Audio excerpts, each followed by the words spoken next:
Opa, e aí, beleza?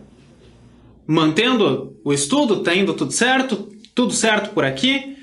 Lembra? Estudamos lá do começo o átomo, a molécula, a união de moléculas.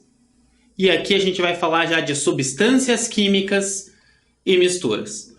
Para quem está chegando agora, meu nome é Luiz Aleotti, vou com você nessa. Vamos lá?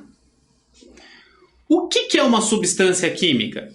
É uma molécula que pode ser representada por um nome ou uma fórmula. Ou seja, substância química é a mesma coisa que molécula. Tá?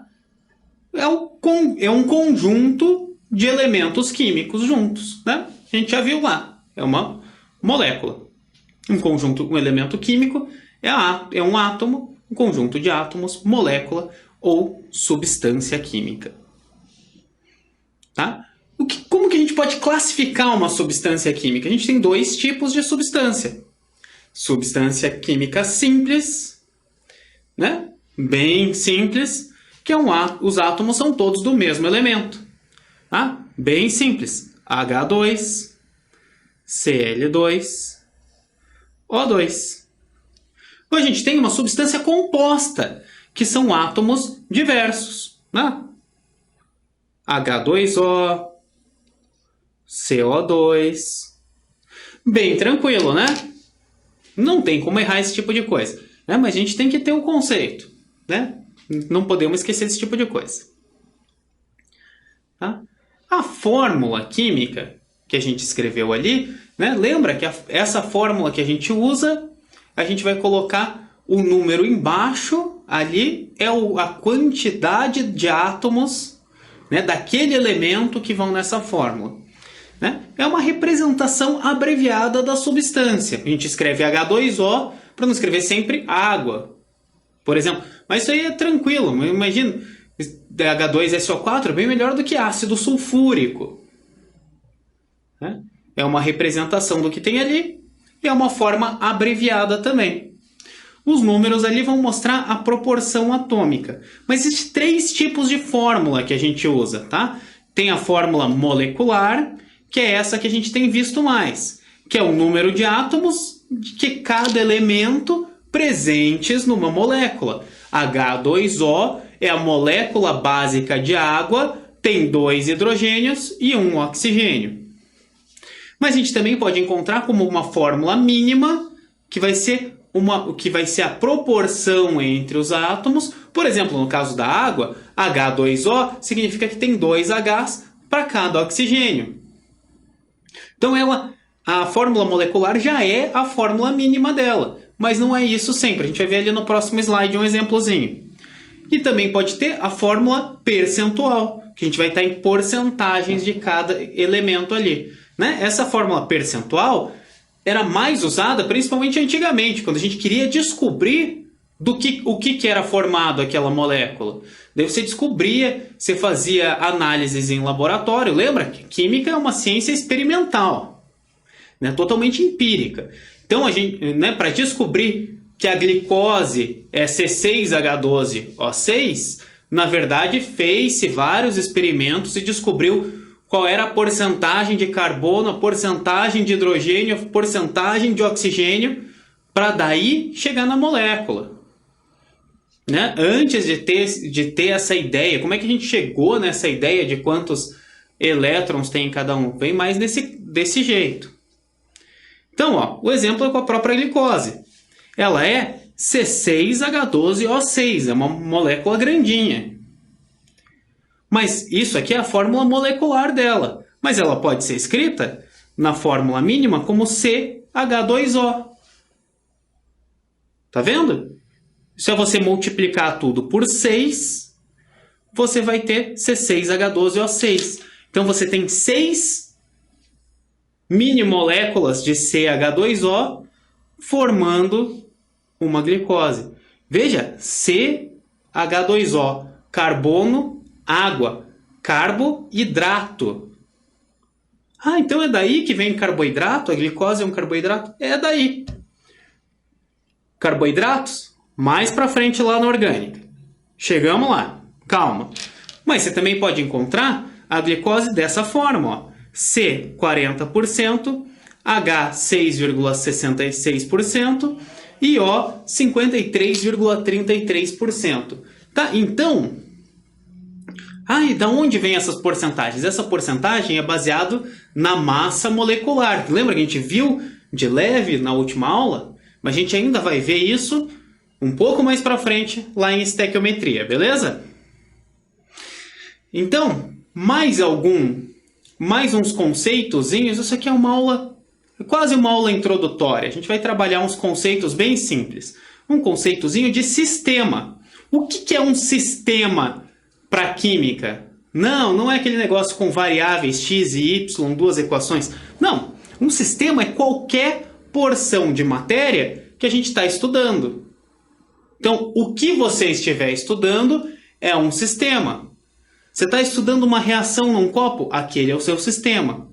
Ele é aberto ou é fechado? O sistema aberto tem a comunicação com a atmosfera e com outros sistemas. O sistema fechado, ele é totalmente fechado e não tem comunicação, não troca nada. Tudo fica lá dentro.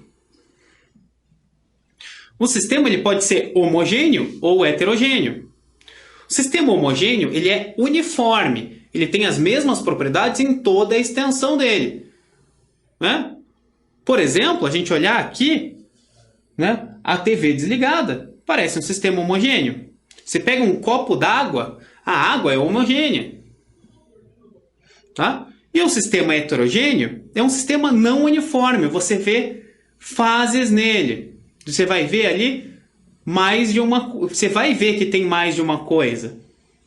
Né? Por exemplo, mistura de água com óleo. Você vê a diferença das fases.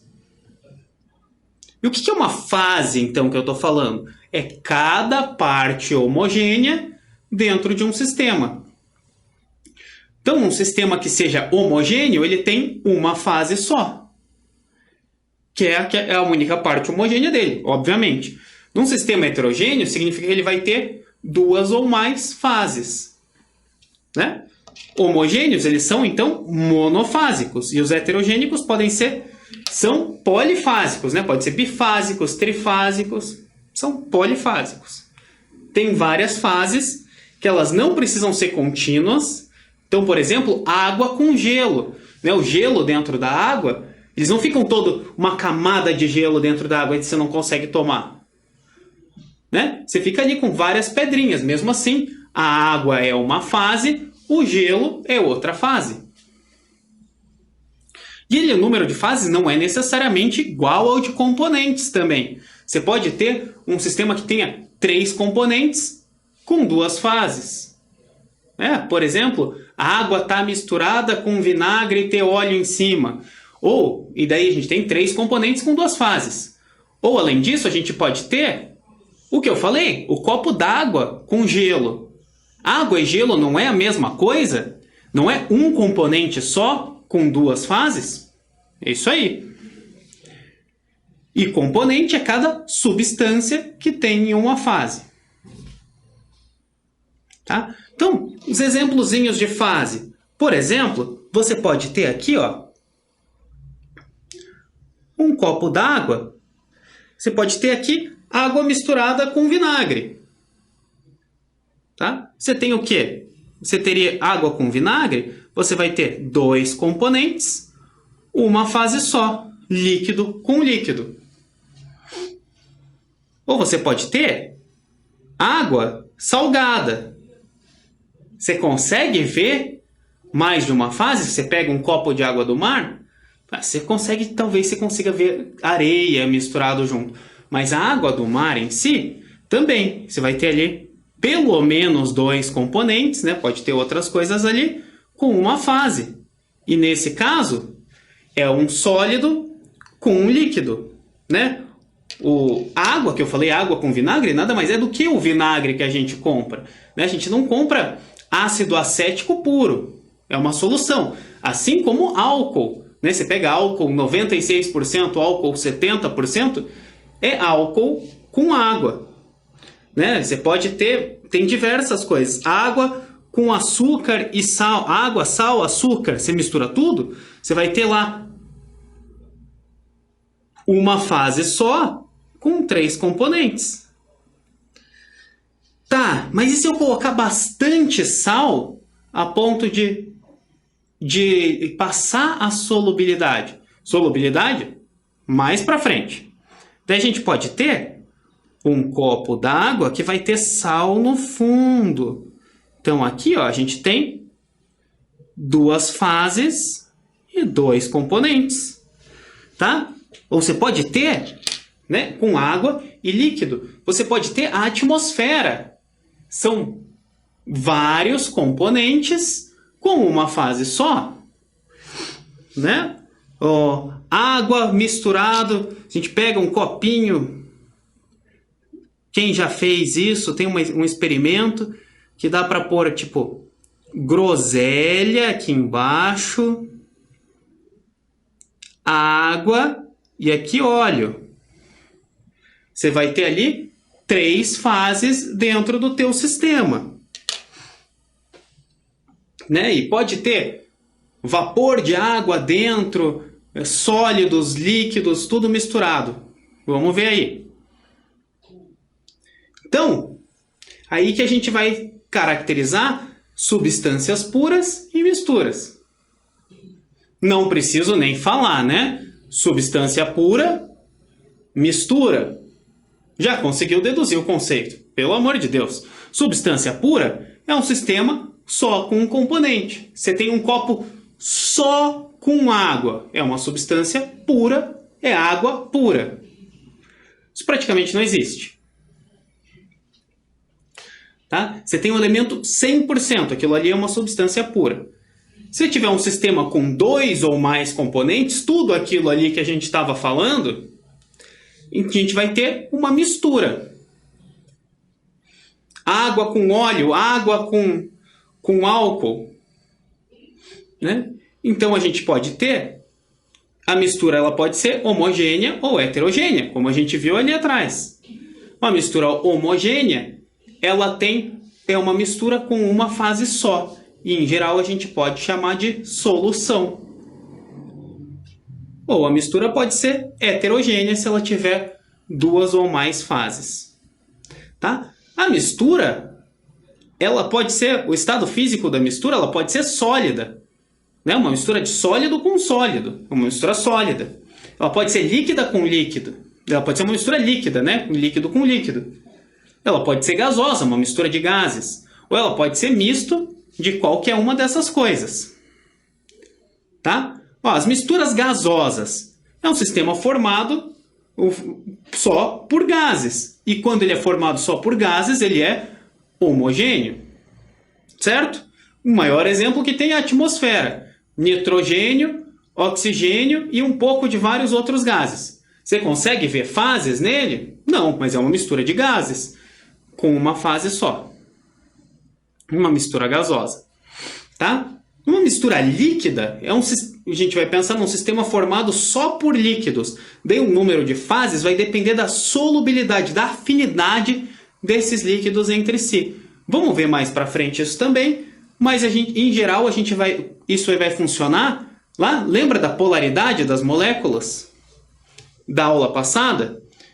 Em geral, uma molécula polar, uma substância polar, vai dissolver outras polares e vão formar uma fase só. Uma apolar vai dissolver outras apolares e formar uma fase só. Agora, se você misturar polar com apolar, eles vão se separar e vão formar aquela coisa bifásico, trifásico. Sabe aqueles óleos trifásicos que mãe tem às vezes? É isso aí. Tá? Misturas sólidas, em geral, elas são heterogêneas. Você consegue ver bem, né, com um número de fases igual ao de componentes. Né, você consegue ver bem separado. Exemplo ali, o granito. Né, o que tem o granito? Ele tem quartzo, tem feldspato e tem mica. São 3 minerais. Você consegue ver certinho ali. Né? Você pega um granito, você consegue ver as bolinhas de cada coisa. Tá, mas não necessariamente todas elas são heterogêneas. Lembra que a gente falou, finalzinho da aula passada, das ligas metálicas? Ligas metálicas, em geral, são misturas sólidas e que são homogêneas, né? Você vê lá o ouro que você compra para aliança, para joia, você não consegue ver. Ele não é 100% ouro, né? Sabe que ele tem ali um bronze ou uma prata, mas você não consegue ver, em geral, a outra fase. Tranquilo? Tá? Então, a gente também pode ter misturas mistas, né? Você pode ter sólido no líquido, sólido no gás, líquido com gás, né? Numa mistura de sólido e líquido, ou com gasoso e líquido, também vai depender o número de fases vai depender também da solubilidade, que nem lá no líquido com líquido. Você pode ter um sólido que seja solúvel na água, que vai se, por exemplo, né, no líquido que vai se dissolver e você não vê outra fase. Né? Coloca o sal na água. O gás também pode ser que ele esteja dissolvido ali, ou pode ser que ele esteja não 100% dissolvido. Você consiga ver bolhas, por exemplo, é uma outra fase. Né? Os corpo de fundo é uma outra fase. E numa mistura, em geral, gás sólido, a gente normalmente, mesmo que a gente não enxergue, porque a gente considera como que seja heterogênea, porque a gente consegue no microscópio a gente enxerga outras fases. Do que eu estou falando? Poeira no ar, pólen no ar, sabe? Aspirador de pó, que entra um monte de poeira junto com o ar. Isso aí é uma mistura, nada mais é do que mistura gás com sólido. Beleza? Então, mesmo que a gente só consiga diferenciar no microscópio, a gente vai considerar que seja heterogênea. Por isso que a gente considera leite heterogêneo. Leite não é uma substância pura, não é L2, é leite com leite. Não, tem um monte de coisa lá no leite. E ele parece homogêneo, mas como a gente consegue no microscópio ver várias coisas, a gente vai ver depois o que é emulsão e essas coisas, a gente considera, na verdade, heterogêneo. Tá? Mais um último conceitozinho. Lembra que a gente falou de substâncias, falou de ponto de fusão, ponto de ebulição? Como é que funciona isso? Uma substância pura, né? Lembra que a gente comentou da tabela periódica, quais são os elementos, aonde que cresce ponto de fusão, ponto de ebulição? Lembra? Cuidado, que aquilo lá é para um elemento puro. Mas quando a gente trabalha em molécula, a gente está pensando na interação entre eles. Lembra que depende também da existência das pontes de hidrogênio, lá, da ligação de hidrogênios, forças intermoleculares, tem um monte de coisa que depende aí. Tá? Isso aqui é um assunto um pouquinho mais para frente também, você vê mais em física até esse tipo de coisa, mas como é que funciona isso aqui? Você vai estar fornecendo calor na forma de temperatura. Tá? Tenho aqui na esquerda, né, é um diagrama aqui de aquecimento da água. Ó, você tem abaixo do 0 graus, você tem gelo. Você vai fornecendo calor e ela vai subindo a temperatura linearmente do gelo. Pode ter gelo de menos 80 e vai subindo. Daí quando chega no 0 graus, o gelo não chega a 1 grau, não chega ali. Não. Chega a 0 graus, mantém todo o teu gelo ali a 0 graus e você vai dando calor, ele vai derretendo. Aqui nesse ponto, a gente vai ter uma mistura de água com gelo. Até que você vai fornecendo calor, né? Aqui, ó, por tempo, vai fornecendo calor até o gelo derreter totalmente e você ter só água.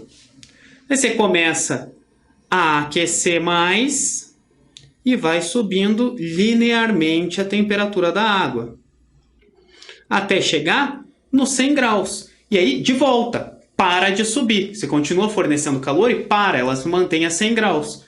A água não vai passar desses 100 graus. Tá, aqui a gente está falando a nível do mar, tá? Em cada cidade, na verdade, essas temperaturas mudam um pouco, tá? Por exemplo, aqui em Curitiba é cerca de 98 graus que ferve a água, tá? A gente considera 100 graus, considera o nível do mar. Então, aqui, ó, chega aqui nos 100 graus, ela vai começar a evaporar, começou a ebulição, começa a formar o vapor de água, começa a formar gás. Formando o gás, né? Mas o gás não começa a esquentar e daí você vai ter uma parte lá a 130 graus e outra a 100. Não, você vai fornecendo calor até toda a água virar gás. Depois você continua fornecendo calor e vai formando só vapor de água ou gás. Tá? Mas numa mistura não é assim, né? Se pensa num álcool com água misturado. O ponto de fusão do álcool é um, da água é outro, de ebulição de um é um, de ebulição do outro é outro, é separado. Então você vai ter... Difícil aqui um sólido, mas tudo bem. Né? Podia ter um exemplo melhor, mas já fomos com esse. Ele vai ser sólido por um tempo. Você começa a aquecer ele sólido. Daí ele começa a entrar em fusão.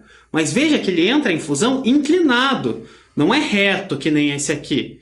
É inclinado. Ele vai, ao mesmo tempo que ele vai trocando de estado, ele vai ganhando temperatura. Tá? Até que ele fica totalmente líquido. Quando ele fica totalmente líquido, ele volta a ganhar temperatura normal. Sobe ali a inclinação. Até ele chegar no início da ebulição. No início da ebulição, ele, de novo, ó, não é reto. É levemente inclinado. Porque ele vai formando o gás e, ao mesmo tempo, ganhando temperatura. Até virar totalmente gás e aí voltar a ganhar temperatura mais rápido. Então, uma substância pura tem ponto de fusão e de ebulição constantes, enquanto as misturas têm ponto de fusão e ebulição variáveis, porque depende do ponto de fusão e de ebulição de cada um dos componentes.